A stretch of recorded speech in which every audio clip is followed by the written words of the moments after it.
magandang gabi po sa ating lahat. Narito po tayo sa Mutok Tonight. So kasama po ang grupo ng Kapit Bisig, ang Kandoy, Reynaldo Doy Baldimor, si Jomar Kadapan, si Ramil Di Matatak Ngepoy, si Ima Kahanap Escalora, at saka siyempre si Marilu Malot Madridejos. So narito po tayo para atin pong talakayin kasi unang-una atin po dapat pag-usapan ng mga bagay-bagay na kailangan din pong pag-isipan muniin ng mga tao para makakuha sila o maka-arrive, makadating sa mga decision na kailangan sa panahon ito. Unang-una po siyempre, sino po nakapwesto, ano po baga mga ipinangako nila noong nakaraang election. Kung hindi po ako nakakamali, ito po yun, yung kanilang Bokber 7-point agenda. So may lang, para magraduhan natin sila, talakayin natin para po mas maganda. So ang alam ko po na number 1 sa kanilang 7-point agenda ay tungkol sa ayuda. So kaya tayo nakarating sa sistema ng ayuda dahil naranasan po natin yung pandemya ng COVID-19. So, panahon ko po, last term po ako talaga nakain ng pandemya ng COVID-19. Yung huling termino po, simula 2020 ng Marso hanggang halos matapos siya ng 2022. So, ano po ba ang naging tungkol sa ayuda rin lang ang pag-uusapan natin? Talaga po mga Pilipinas noong Marso ng 2020, nabigla po, hindi tayo preparado. At talaga namang lahat, buong mundo po ay hindi alam ang gagawin. Kaya po tayo, sundot tayo sa nasyonal. Tapos kung ano pong sabihin na nasyonal, i-implementa natin, i-ano natin sa mga kababayan natin. So talagang kailangan sumunod. Kasi kung hindi po natin gagawin yon, kakasuhan tayo ng nasyonal. At pag sinunod naman natin, magagalit naman sa atin yung mga kababayan natin. So kami po ay nasa gitna, naipit sa nag-uupugang bato ng pangangailangan. So ako po ay wala namang pagsisisi nangyari. Ako po, ang ayuda ng panahon ng ako po ay nakapwesto ng COVID-19, pinaubaya po natin yan sa MSWD. Dahil sila po yung karapat-dapat naman na siya mag-intindi para wala tayong kinikilingan. MSWD po ang pinag-intindi natin. Yung tungkol naman po sa mga guidelines ng mga health ng national, so pinaubaya naman po natin yan doon sa ating doktor sa municipal, sa HU. Kaya po tayo ay intact naman doon, nagre-report naman po sa akin. So ang ayuda po, ang pag-uusapan, ipinaubaya po natin yan sa dapat naman talaga magintindi ang MSWD. At ang instruction ko, yan po ay i-coordinate sa mga barangay, sa mga kapitan para maging smooth ang pagpili at ang sistema ay nakaayos. So yun po ang naging sistema. Ang tanda ko pa nga po sa naranasan natin yun, biro mo yung ambulansya natin talaga naman.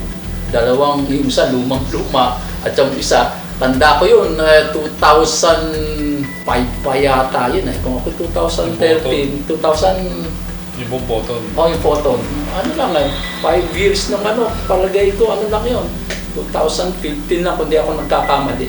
Nung yun ay matanggap natin kasi every 5 years So talaga tayo po yung nagtiis doon sa 2 photon. So ang ginawa po natin para maibsan yung problema at pinilit po natin makasave ng pondo para makabili tayo ng bagong ambulansya at noong pong 2021, nakabili tayo ng bagong ambulansya at noong 2022, ng second quarter, bago ako bumaba, nakasadya pa rin tayo ng panibagong ambulansya.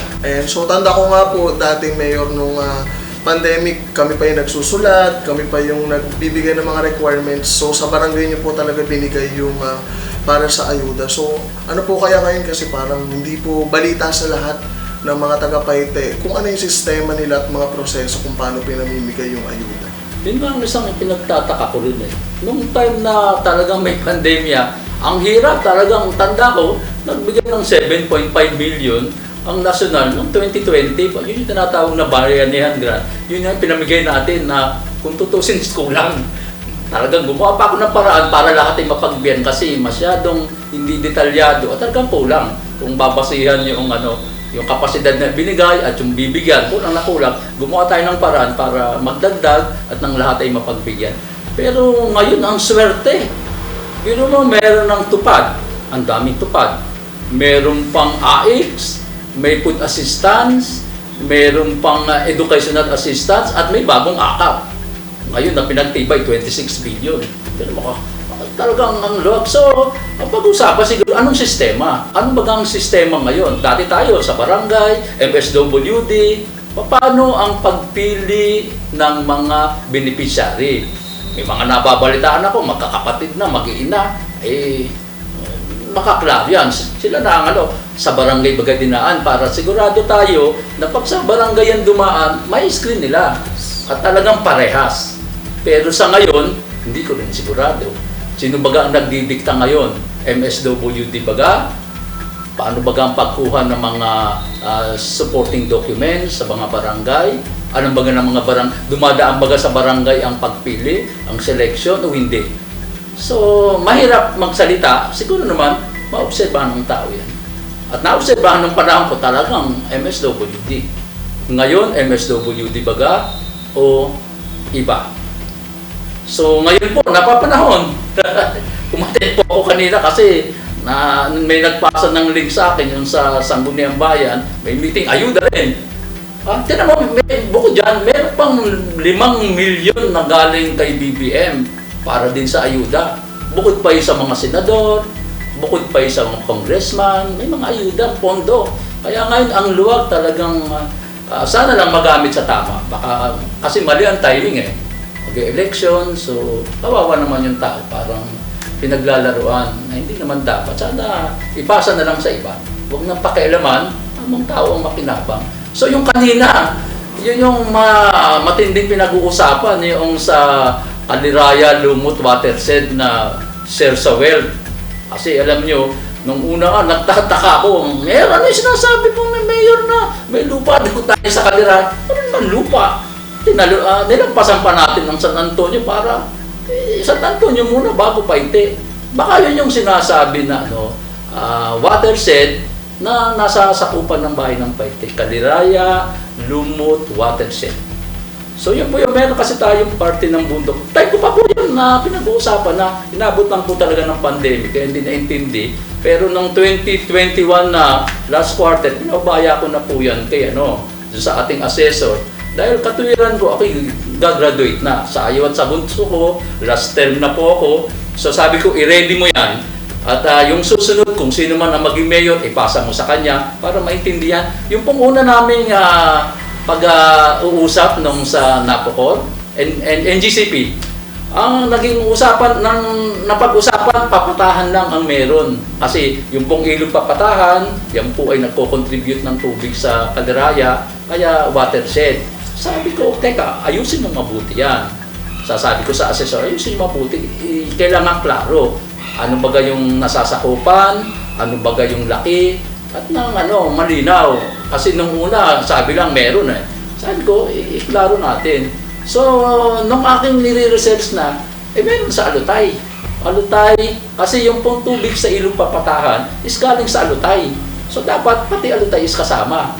At binanggit ko pa nga rin, ngayon kung ang pagbabasihan ng ating pakinabang dyan sa Kaliraya Lumut Watershed ay dahil nagko-contribute ng tubig, dapat yung Ermita at saka itong Barangay Maytoong, dahil yung pong ilog Gumihan ay galing sa Ermita at saka sa Gumihan, sakop yun ng dos. Kaya sabi ko, dapat kasama din yun.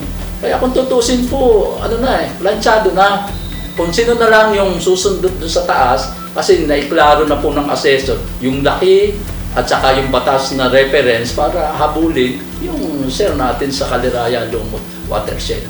Ano po yung panahon ko pa, ako lang naman, sabi ko, assessor, bahala ka na dyan. Ikaw ay may iwan, ako ay maaaring bumaba na, at talagang bababa ako as mayor. So ikaw na ang bahala, kung sino man ang susunod na mayor, kanya na. Yun ang problema. Dahil dun sa share, dun sa wealth, nabibigyan ng munisipyo. Tanda ko, parang nagka-share na tayo ng either 10 or 7 million. Parang 10, hindi ko lang masyadong sigurado. Para quarterly kasi yung binibigay. So meron tayo, yun ang pinag-uusapan. Ano ba yung mga guidelines na utilization yung share sa wealth? So meron daw dyan, merong electric subsidy, meron dyan mga projects. So nai-brought out sa akin yan nung ibang nakapwesto. Sabi ko, mayroon po kaya ang maganda. Sabi ko, ganito na lang. Tingnan ninyo kung paano ni-utilize ng mga bayan na nakikinabang din dun sa Caliraya Lumut Watershed. Katulad ng Kalayaan, katulad ng Lumban, katulad ng Kabinti. Saan nila ginagamit yun? Para wala kayong ligaw, safe kayo. Kasi po, meron pong bali-balita, ibibigay daw po as subsidy dun sa, at ang kwento pa po is dagdag puhunan. Sabi ko, masyadong misleading. So hindi maganda. Dapat yan pag-aralan ng mabuti. Hindi yung kung sino-sino lang ang pipig. Dapat yan pag-usapan ng gusto. Meron na kanina, tinanong ko.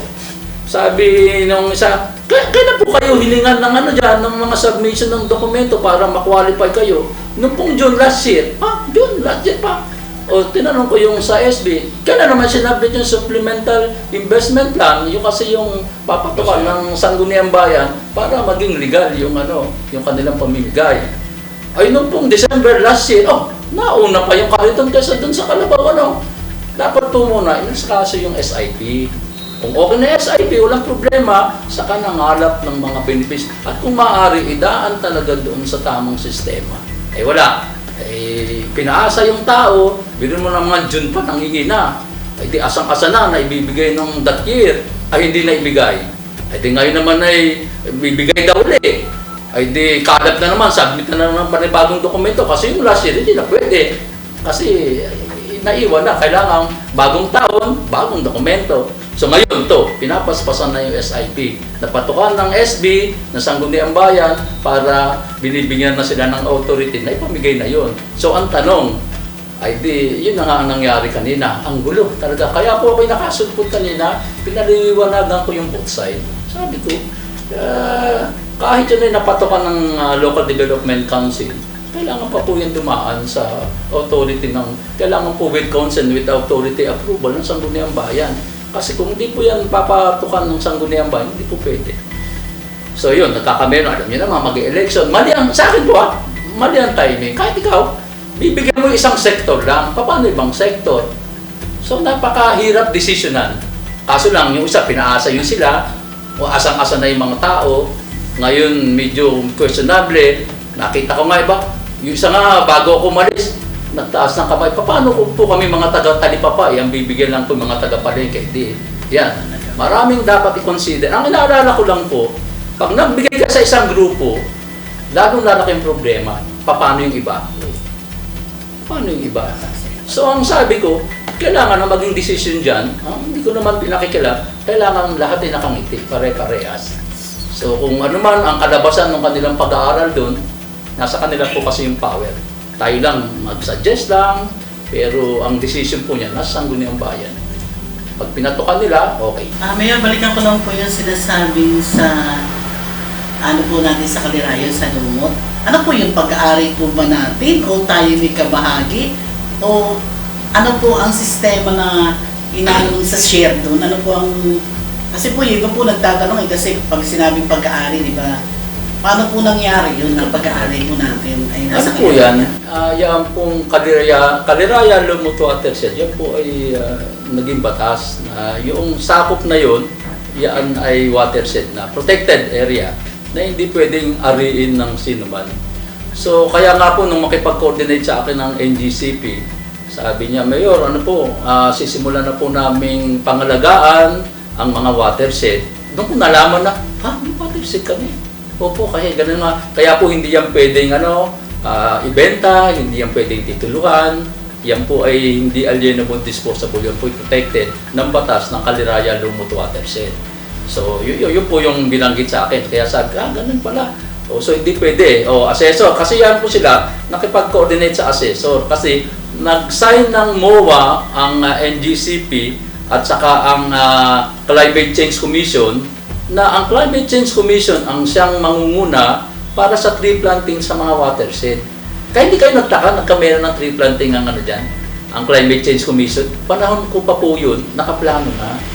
So, yun po is talagang kahit po sinong manalong mayor, magkakamera na po ng programa para po sa tree planting ng mga watershed, na ang mangunguna nga po ay yung pong Climate Change Commission. At hanggang ngayon po, dediretso pa rin sila. So sa makatuwid po, nung panahon pa niya yan, Oo. Kaya yun? Oo, nag-sign na sila ng MOA. So ang inaalam ko na lang, yung eksakto, para if ever, habulin na natin yung sa share. Kasi yan, pag ikaw ay host town katulad ng Kalayaan, Lumban at saka Kabinti, may share ka doon sa area na bilang ikaw ang host town.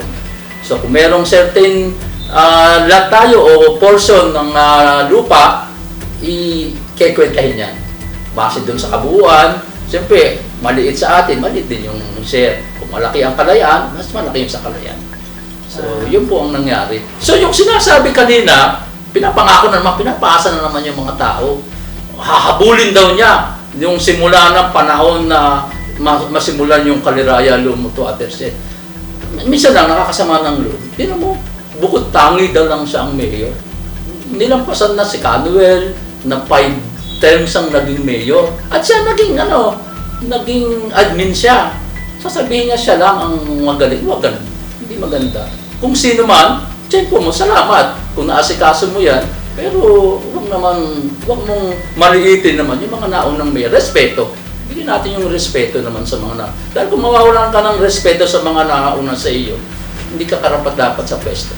Hindi ka karapat dapat na manalo o pumesto sa ganyang pwesto. Respeto, kung mawawala yung respeto, lalo na dun sa mga naunang nanungkulan. So yun po istorya na. So tayo naman nagtahimik lang. So, ibig po sabihin, talaga nakaplano na po yun na may kabahagi na. Nakaplano. Nakaplano. Meron, kailangan na lang asikasuhin yung papel. Kasi nung time ko, hindi pa malinaw yung mga papel. Kailangan mo yung mga dokumento. Yung una nga presentation sa akin, papatahan lang eh. So, nung i-research pa natin, nakasama na yung aulutay. So, nang naihabol pa natin itong Kasi sabi ko, oy, may ilugumihan. Yan ay galing Ermita at saka sa Gumihan, barangay kasi Santa Ana, dumadaan yung Gumihan na Ilugumihan, papunta doon sa sa Kaliraya. Dadaan mo na ng San Antonio, then going to Kaliraya. Kung naihabol, kaya 4 na barangay meron. Pero yung unang presentation sa akin, sityo papatahan lang. So at least nung maklaro ko yung may area, teka, dapat meron din ito. So ang problema is kampanya na, election na dibalo yung year eh. Hindi na po natapos.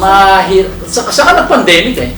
Wala namang bihira face-to-face nun. So, yan, ipinaubaya ko po doon sa ating assessor.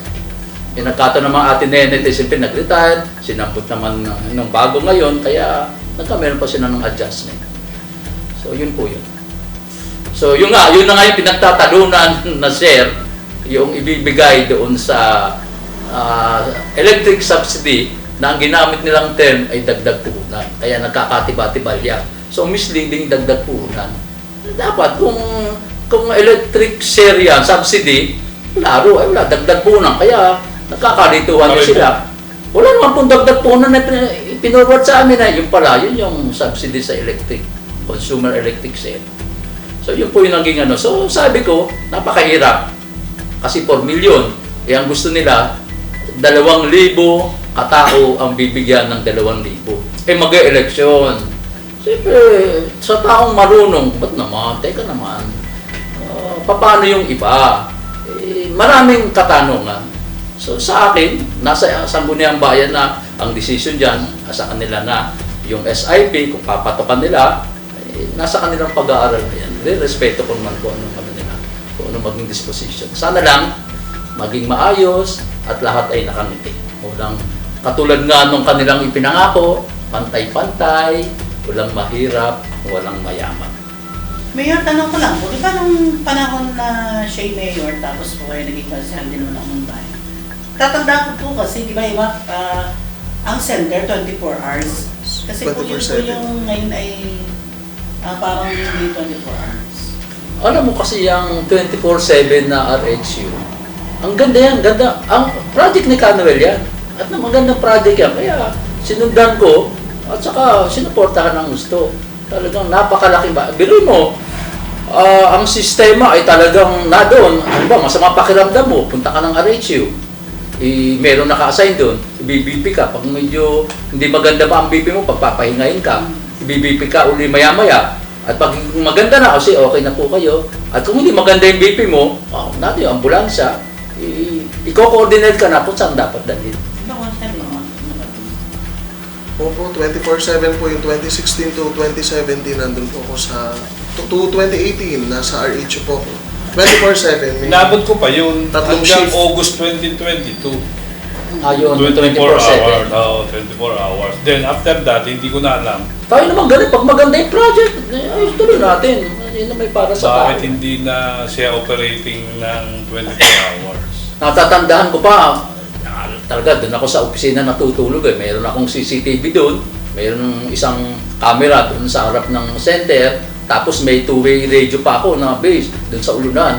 Kaya pag talagang nangailangan ng ambulansya, at di sasagot ako.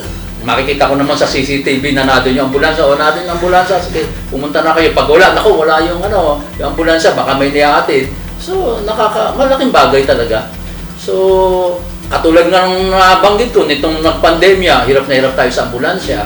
So, kaya nga nung 2021, nabanggit ko kanina, pinilit nating sumadya ng isang bagong ambulansya, 2021, 2022, isa pang ambulansya. Yun ay pondo na ng munisipyo. Talagang pinilit natin makasadya dahil yun ang pangangailangan ng pangkalusugan. Yung iba nga, nangako pa ng 10 daw, pero sa akin, okay na yung 3, 4, basta totoo. 10 nga, baka naman magka-festival na tayo ng rito. Ay, Mayor, speaking of health, nakakalagay dito sa 7-point agenda na magsasabatas ng Sangguniang Bayan upang maglaan ng karagdagang pondo ng 15% buhat sa kabuuang budget upang maiukulang sa kalusugan ng mga mamamayan. Oo, yan din ang isa. Alam mo nung yun ay binabanggit nila, sa totoo lang, hindi ako paniwala sa haka. Alam mo kung bakit haka? 15%. Kung ikaw'y marunong, kung kabisado mo ang pondo ng munisipyo, hindi kaya yan. Narito yung budget ng 2025. I-check natin, ha? Ito po. Sa akin, ako pa. Magaling ako po, may picture pa. Magkano po ang pondong approved ng 2025? 180,402,000. O, edi 180.4 million. Kung i-multiply mo ang 15% nito, 27 million. Paano? Masasacrifice yung ibang programa ng munisipyo. Laki ng 27. Hindi yan kaya. Ako, tanda ko noon, ang aking halos, every year, parehas Ang nagiging budget ng RHU is around 9 million, more or less 9 million every year. Ang budget ng RHU. Bukod pa dun yung mga, kasi ang sistema ko noon, although 200,000 lang yung budget ko sa gamot ng munisipyo, pero meron akong nakalaan sa AIX na if ever na kailangan ng gamot, punta ka doon sa AIX, bibigyan ka ng bagang gamot yan, o ikaw nang bumili. Through AIX. Kaya kahit po sabihin natin 200,000 lang yung sa gamot, may backup ako na sa MSW doon na AIX. Kaya panatag kasi minsan ang gamot, minsan napapanis siya nag-expire, sayang. So sabi ko, if ever na wala, nagkataong wala, punta na lang sa MSWD para dun sa akin. So speaking of 15%, magkano baga ang budget ng RHU ngayon 2025? So ito, 12.6 million. So wala pa. Pero kung susundin yung kanilang plataforma, 7-point agenda, maglalaan daw ng 15% ng annual income budget ng munisipyo. Magkano annual budget? 180.6. So, simpleng kwenta, 15%, more or less 27 million. Magkano lang yung budget nila? 12.6 million. Kulang siya. Kulang siya ng 15. Almost 50. Tapos, ang system mo pa, noong 2024, ang budget nila sa RSS is only 9 million. Magkano ang budget ng 2024? 154 million. Ang annual income nung last year, 2024, magkano lang budget nila sa Rural Health Center? 9 million. So, kung 15% ng 154, sabihin na natin 150.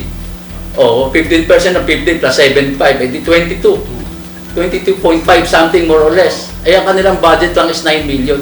So, simula't simula, malinaw na may kalokohan. Hindi sila tumupad sa kanilang plataforma na ang 15% daw ng annual income budget ng munisipyo, 15% daw nun, ilalaan nila sa pangkalusugan. Ang linaw po nito.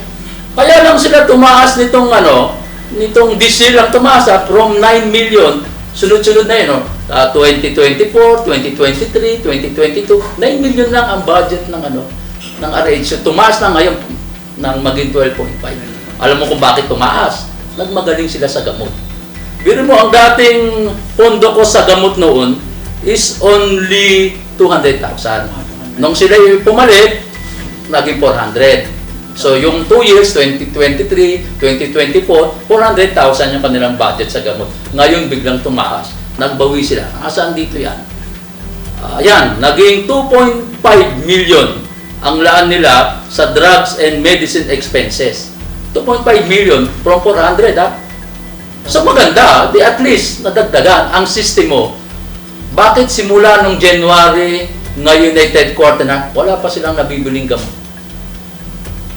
Ay kung tutuusin ito, sabihin ng 2.4 million, dapat 600,000 siya per quarter. Ang tanong, simula baga January, Marso na ngayon, nakapag-procure na baga sila ng gamot. Ano ang gagawin nila dito sa pondo? Sayang. Kasi yan, quarterly yung releases. Eh matatapos na itong first quarter, meron na baga silang na-procure na gamot? Wala. Bakit? Tapos nagmamalaki nilang, ang kanilang priority program is kalusugan. So, malinaw na. So, yun yung isang nakikita ko dyan. At kailangan natin talagang himay-mayin para malaman ng tao kung sino ang mahilig sa paasa. Dahil kung ikaw ay mangangako at hindi mo naman pala tinutupad, at mangangako ka na naman ngayon, mahiya ka naman sa balat mo. Di po baga? Nasaan yung pangako? Natupad baga? So, ito, malinaw. Nasa akin yung budget. So, malinaw dito. Mayor, tanong ko na ulit kasi naka-assign po sa akin ng health. So, paano po yung kung sakali na pwede po ba tayong mga 24 hours a week? Oo naman. Dapat lang na maibalik kasi napakagandang proyekto yan. Napakagandang programa kasi merong tatakbuhan ng tao na bukas. Kasi katulad ngayon, kailan pa huling ng 24/7 ng Mga August 2022. 2020, ang tagal na. Tignan mo, ang nagiging problema, meron nangangailangan na ambulansya, sa pupunta. Pagpunta doon sa center, meron daw cell number. At kukontak yung cell number, siyempre tulog. Bago magising yun, kahit ikaw, tatawagan ka, tulog ka, on call nga, on call, alam namang mulaga siya. Kung mulaga siya, dapat nasa center siya, nasa bahay on call. Bago niya ma-receive yung call, hindi pa rin siya makakapag-desisyon. Kasi ano pong sakit yan, ano pong ano yan, saan po dadalhin, coordinated na po baga sa ospital, ipapasa pa niya doon sa empleyado talaga ng RHU. At sila pa yung magdi-decide kung saan dadalhin. Kasi kailangan po yung mga emergency properly coordinated kung saan dadalhin ng ospital. Hindi nga bukas, kaya nagtitiba-tibalyaw. Ako lang po yung nagtataka. Alam na nilang nagkakaproblema, bakit hindi pa nila buksan yung RHU? Ang dami ng reklamo, bakit hindi nila buksan? Alam niyo kung bukas yan, pupunta yung mga ngailangan ng ambulansya. Meron ng nurse doon, o kung ano man, yung driver na doon din. O, coordinate mo, ano yan? Ito po yan po, ganito. O sige, ayun na baga. Wala po kaming alam po saan dadalhin at emergency po. Dito naman sila, itatrack kung saan pwedeng dalhin. Pakil, baka po may dadalhin po dyan. Okay po baga. At least coordinated, pagpunta doon, masikaso. Kung hindi man sa pakil, di saan po baga? Naku po, medyo emergency. ICU po. ICU na. So, i-coordinate niya kung saan may bakanteng ICU sa Santa Cruz. At kung wala, sa ibang lugar, kailangan lang is coordinated. So, napakalaking bagay po na bukas ang ating center. Natatandaan ko po kasi yung dalawang driver. Si 6, tsaka isa may pang-umaga po talaga nakatoka, may pang-gabi. So, pagkagabi, alam na po kung sino yung pakontakin at alert na yung tao kasi siya yung naka-schedule. Meron pa nga gusto maraming ambulansya. Doon nga lang sa ilang ambulansya, hindi na. Kailangan mo ng mga ilang bang driver. Kailangan mo din yung maintenance, crudo gasolina. At least lang kahit konti, basta umaandar o nagagamit kaysa sa dami, wala din kasi wala ang driver. Ang daming pangangailangan, kaya nga tayo nagpahabol ng 2 ambulansya para mas makatulong. Sa totoo nga, swerte po yung pumalit sa akin. Kasi Pero may dalawang ambulansang, sila na yung tunay na makikinabang sa kanilang panunungkulan. So yun po, kailangang ibalik ang 24/7. Talagang, kasi sa akin, yung pagkawala niya, ang tanong ko nga, nagtataka ako ang dami daw pinaayos dun sa loob, pero hindi nagagamit, bulok na uli. So kailangang imbestigahan po ng Sangguniang Bayan yan, kung bakit yung Arezzo hindi nag-ooperate ng 24/7 at kung bakit dapat bisitahin nila yung center. Tingnan nila ang kondisyon. Totoo ba ang chismis na hindi magamit ang Arezzo dahil palpak yung mga naging pagsasaayos doon sa loob. Dapat nga, pagkarinig ngayon, sugod na sila sa sa center para mapatunayan kung ano. Yun ang dahilan malamang kung bakit hindi nag-ooperate ng 24/7 at dapat inaayos ng nakapwesto. Mayor, meron lang po akong concern about dito sa basura po. At ito po naman yung related sa health na tinatalakay po natin kanina. So ano po yung maaari natin maitulong sa ating mga kababayan sa pag-pick up ng basura sapagkat ang pagkakaalam ko po sa ngayon ay privatized na po ito. Nung panahon niya, natatandaan ko, siya po ay namahagi ng mga rakal sa bawat barangay para ito'y magamit. So sa tingin po niya, Mayor, ay ano po yung pinakamagandang may tutulong natin sa ating mga kababayan? Kasi yan namang sa pangangasiwa ng basura, ang aking katuwiran at prinsipyo dyan, ang problema ng isang barangay, problema ng bayan. Kaya hindi mo pwedeng pabayaan ng barangay, hindi mo papabayaan, bahala ka sa buhay mo, hindi. Kung may problema, ako nga, kung anong problema mo sa barangay, yun na ilapit mo sa akin.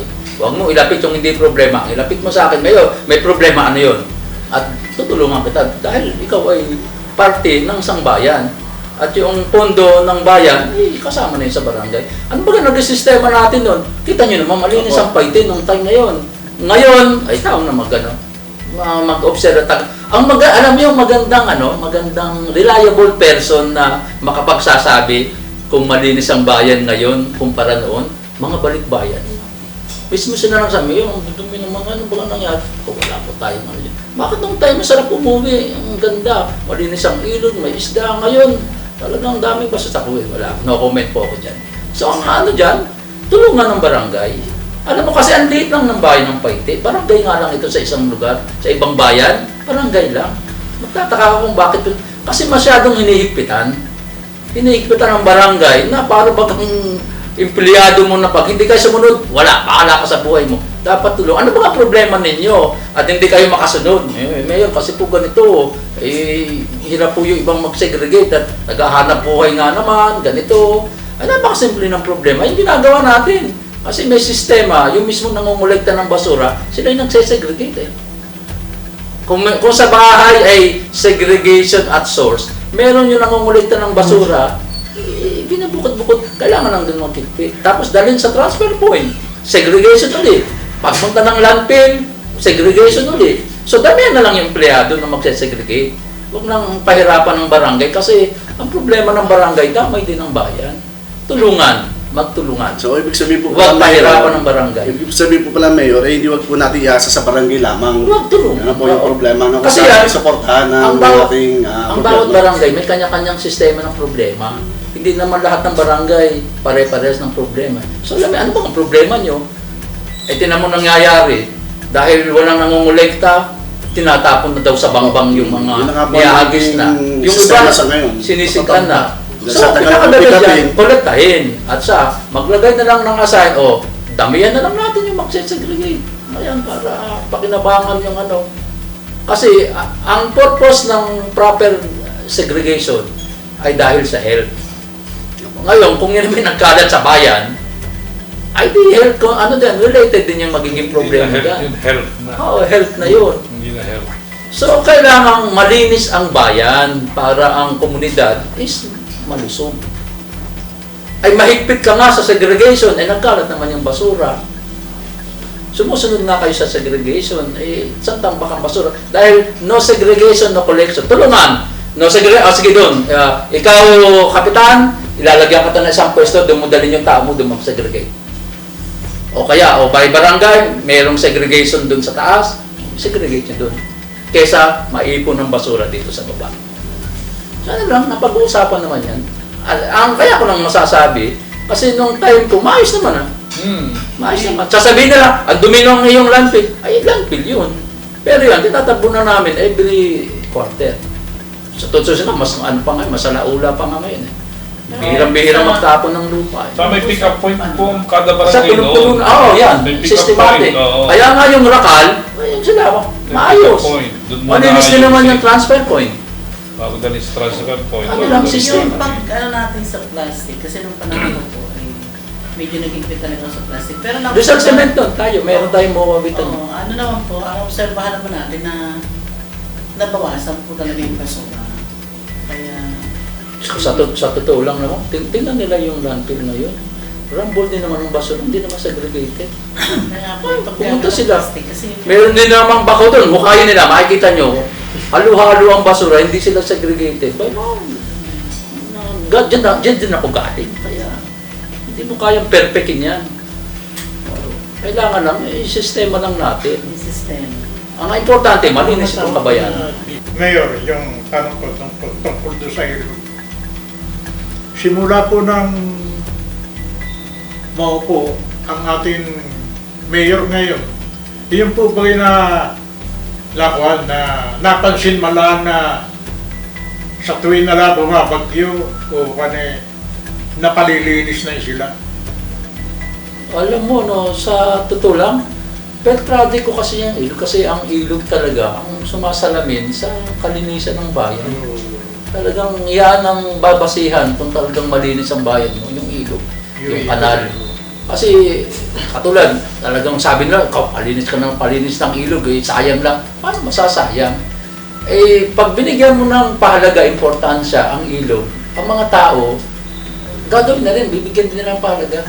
Ngayon, kung puro basura yan, ay magiging basura na naman yan. So, ako nga po yung nagtataka, dito lang last year lang ng Paitaka Festival. Ang ganda, naglilinis sila sa kalsada. Ang payong, grabe kaganda. At saka yung hapit sila ng paglalagay. Pero tingnan yung ilog. Bali ang sala. Yung strainer natin doon, panahon pa yata na ako ilang bagyo na doon pa rin yung basura. Hindi pala naayos. Talaga pong ako pa naman ang slogan ko, walang samlang sa Paite. Eh parang ngayon alam na natin kung sino yung samlang, kung saan nakapwesto. Kasi kitang-kita. Bilhin mong opening ng Paitaka Festival, ang daming turista na dumadaan dito sa tabi ng simbahan. Ang ganda. Opening ng Paitaka Festival 2024. Yung ilog, grabe. May video ako, ilalabas ko. Matagal kong tinabihan. Ngayon, may ilalabas ko na. Para ng patunay. Ako po kasi, pag nagkwento, gusto ko, may may supportang ebidensya. Hindi ba kasi dyan, nagkakwento? Wala naman. Kasi ako po yung naniniwala na kung hindi mo kayang suportahan ng mga aligasyon mo, huwag na nang magkwento. Kahakaan lang yun. Ngayon, kung magsasalita ka ng akusasyon o aligasyon, suportahan mo. Kung walang suporta, walang kwenta, huwag natin paniwalaan. So yun po yung nakita ko. Ang tagal po nating nilinis yan. Ang isda, ang ganda na. Marami pong natutuwa. Nilinis natin ng ilog para ipakita yung ganda ng ilog. Ay, tanda ko po yun, nung panahon yun ay nakasaklang, ang dami. Pagpapasok ka doon sa himpilan ng pulis, sa istasyon, di ba't sira na yung doon? Yung mga flooring. Pag simingaw po yung galing doon sa ilog, sisikmurain ka. Grabe po nun talaga. Kasi ang daming basura, hindi mo kita.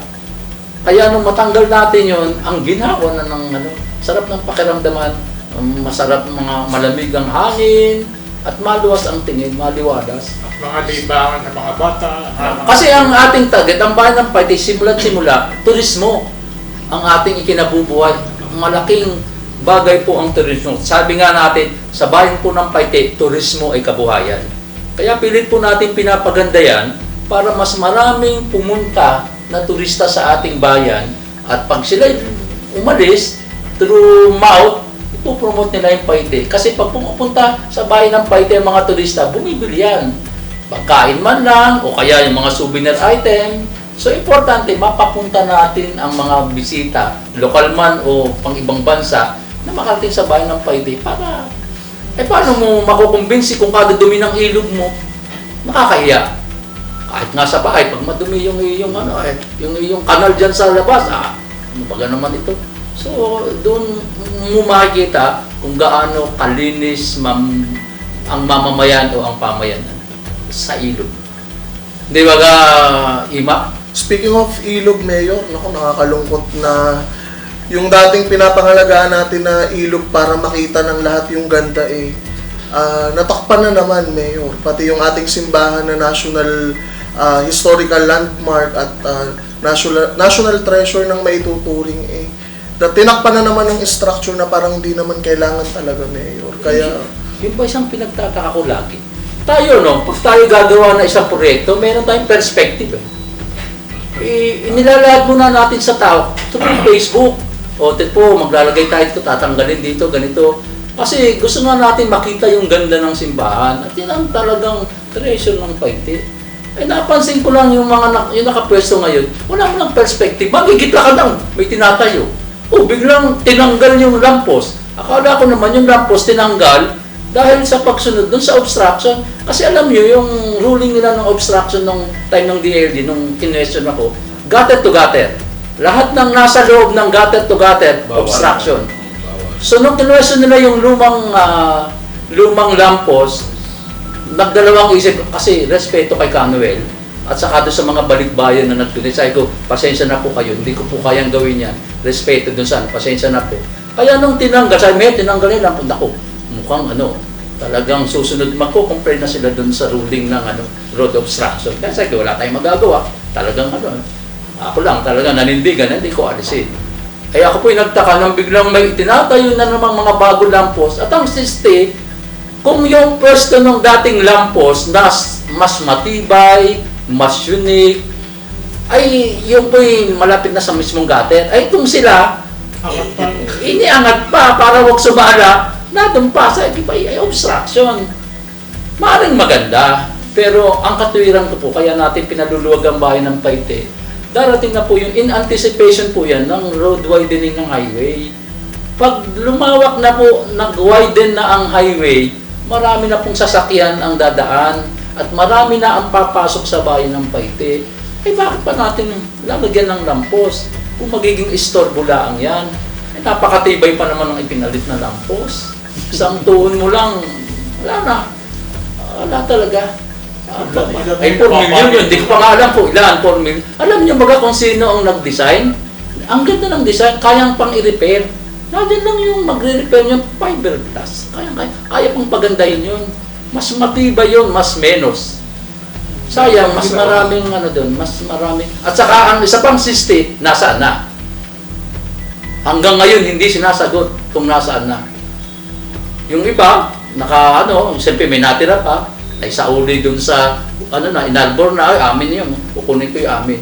Paano yung mga nauna? Nasaan? Nasaan nga po baga talaga? Ilabas. Kung nadyan. Kung wala, sabihin kung nasaan. Kung anong nangyari. Dahil nakakahiya dun sa mga nag-donate. Turismo tayo, pagandahin. Pagandahin ng maayos. Kung hanggat napakasampol, ako po talagang nahihirapan din nung una. Tayo isang bayan na walang bangketa system. Ang tao ay dumadaan sa mismong daan ng sasakyan. Talaga ikaw ang ilog sa tricycle, ngayon madami ng e-bike, may mga motor na, napakadelikado. Tapos, lalagyan mo pa ng mga hambalang na napakahirap. Yan pong, although yan ay one way, darating po yung time, isasara mo isang side. At doon magtutuloy sa isang kalsada. Nangyayari po yan Ngayon, kung pasisikipin lang natin, kasi nung time ko, pinapaluwag ko pa po yan. Pinapasimento ko yung pinapaano ko yung mga gutter, lalo dito sa Ipsario. Di ba, pinaano ko yung gutter to gutter. Kaya puro lampos na Ang tao, napansin ko, nag-obserba ako, yung tao, sa halip na mamaybay sa tagiliran, umiilag doon sa lampos. Baka nga naman mataunan, mabali na, siya, bayarin pa. Kaya niyan, duda ko, hindi tatagal yung lampos na yan. Kung yung lampos ni Canuel na napakatibay na, ilang bagyo na ang pinagdaanan na yan, pero naayos pa natin. Ay tingnan, kaso nga, kailan pa, ay mag-eleksyon. Nung yan ay naikabit last year, isang bagyo yan, naku, Basag-basag yung mga anong yan, lampos na yan, sa lakas ng pwersa ng bagyo. So yun po, kailangan natin ay mapaganda ang bayan ng mapaluwag in anticipation sa pagluwag ng highway, pagdami ng mga turista, pagdami ng mga sasakyan. So ngayon dapat ang ginagawa, pinaluluwag natin ng mga lansangan sa bayan ng Paite. Mayroon na nakagisnan ko na rin nung araw na yung daan, maski anong daan dyan malalaki, lagi na lang may paawag sila para sa isang daan ng mga tao. Ay, bangketa system yan, kaya nawala na. Kaya ang problema kasi, maliit lang yung kabayanan natin. Kaya nga tayo nagpipilit na magkamera ng community sa taas para huwag Hindi makrowd. ano dito, laging naka-focus dito sa bayan eh. Oh, speaking of ano ba, tourism, yung bricks, alam mo yung bricks? Alam mo yung bricks, yun ay through Paitenians, sa ilambing natin na may bricks for tourism eh, para maganda. 2014, nailatag natin yung bricks sa tulong ng Paitenians. 2014 na. Nung ako'y bumaba ng 2022, maayos pa yon. Pinaayos ko pa yung mga logo at maayos pa yan. Biro mo for 8 years na pangalagaan natin. Yung nakalagay ngayon na ginagawa ngayon, yung sa tagiliran ng ng one town, one product at saka ng munisipyo, sira na. Ay kailan ko yung nilatag, yun na naging project natin before ako bumaba, 2022. Bago ako bumaba, inilatag natin yon para maihabol dun sa lubog na kalsada. Bilang mo 2022, 2024 lang yata, sira na. Hindi ko, abay, ikaw mga naman ang padaanan ng ng harvester, ay masisira talaga. So, nakita ko, hindi nila binibigyan ng pahalaga yung mga proyekto. Nung time ko, pinapalinis pa yun. Talagang yan. Sa may kundi, hindi naman maiwasan yung sira. Repair, maintenance. Pero ang ganda sana kasi ang gandang pasyalan, lalo yung plano natin yung Paseo de Santiago. Ang ganda yun. Malakas tila kasi ang plano natin. Eh, wala, gusto na naman ibalik sa modern. Sayang. Sayang yung ating yung ating plano na ibalik yung gandang malakas tila ng simbahan at saka yung palibot ng ganun talaga. Sila nakapwesto. Sila ang bida. Tanda ko nga, Mayor, nung may pasayo pa dun sa ating plaza, nung hawan pa yun, yung wala pa yung ginawang bagong structure. Meron pa dun dati yung mga live band at saka yung ibang mga performances. Pwede dun sa mismong pasayo natin idaos. Oo, natatandaan ko yan. Hindi naman yan ginawa lang natin ng pabigla-bigla yan, dahan-dahan. Kasi ang talagang plano natin dyan, yung kahabaan ng Bonifacio Street, maging tourist lane. Kaya nga hanggang doon yung bricks eh. Sa Paseo de Santiago. Taka nga ako nung may mga buses, bigla nga doon, siksika na naman sa plaza. Eh, dapat hindi na kasi yun na nga sisira ng mga bricks, ng mga karsada doon. Traffic pa, yung mga magta-tricycle dyan, isasarado pa yung gawa nun, isasarado yung kisada. Makagalit na naman si Maring Lano niya, pagkarado ang kisada. At sino papasok na benta, wala. Ang design talaga natin dyan, yung tagiliran ng ibaba, elementary school, kasi nilang iayos. Doon magpa-park yung mga buses. Doon sila bababa. Tapos palengke, tatawid na doon sa may Bonifacio. footbridge. Palipat doon sa may parang Jerry, Geronimo. Then maglalakad na sila pataas ng Bonifacio Street going to Pacho. Ang ganda. At ang aking nasa isip nun, magiging commercial ang Bonifacio Street. Kasi pwede na silang magtinda ng kapihan, o kaya kahit restaurant, kahit nga lang bottled mineral water. Pag dumaan yung mga turista doon, ay, pabili. So, pagtagal, magiging commercial area na yung Bonifacio Street, papunta ng simbahan. Kasi ang pinaka-main natin, simbahan. So, igagawa lang natin ng ruta para yung mga bata o kung sino man may pera, nagutom, o yan, bibili. So, kikita yung Kailangan padaanin din yung mga turista para makabenta yung mga establishment doon. Ay, papupunta, baka nga kumita pa yung mga tricycle driver. Pag pauwi na, ay, nasan po? Na doon sa highway yung sakay na, sa iatid na. May mga bit-bit na. Kita pa yung mga tricycle. Alam mo sa Batangas, nung panahon ako'y namamasyal nun, parang vice pa yata ako nun. Talagang bawal pumasok, lakad. Sa isang lugar sa Batangas, ay lakad, talagang maglalakad ka, hindi pwedeng pumasok ang mga four wheels. So pwede natin i-play sa liit ng bahay ng Paite. Paglakarin na lang natin para sila, tamang-tama, simbahan ng tumbok, ang ganda. Yun yung design natin talaga. Turismo is kabuhayan. Kaya hirap na rin pumasok yung malalaking kuwan. Oh, lalo pinasigip pa. Pinasigip pa. Yung parking niya sa palengke. Hindi na advisable na ang mga buses ay ipapasok papunta pa ng ano. Hindi na. Kaya nga tayo gumawa ng disenyo na doon na lang sa tagiliran ng ng ibaba elementary. So, wala pa yun.